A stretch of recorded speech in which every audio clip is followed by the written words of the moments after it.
యేసుక్రీస్తు నామంలో బెతస్తా విడుదల పరిచయ తరపున మీకు ప్రేమపూర్వకమైన వందనాలు. ఈ దిన వాక్య ధ్యానము, ఆయన ఎవరిని కనికరింపగోరునో వానిని కనికరించును. రోమీయులకు రాసిన పత్రిక 9వ అధ్యాయం 18వ వచనం.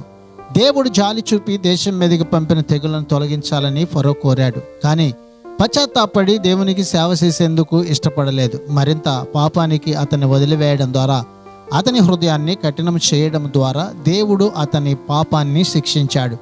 అలాంటి శిక్షకు పూర్తిగా తగిన వారిని తప్ప మరెవరిని దేవుడు అలా కఠినపరచడని మనం నిశ్చయంగా నమ్మవచ్చు. ప్రతి వ్యక్తి విషయంలోనూ తనకు సరి అనిపించిన రీతిలో ప్రవర్తించేందుకు దేవునికి స్వేచ్ఛ ఉంది. ప్రార్థన.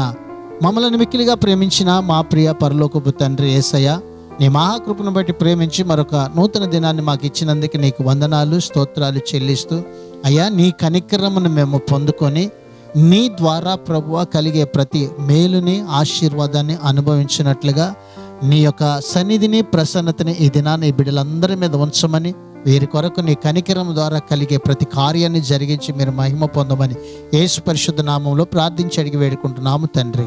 ఆమెన్.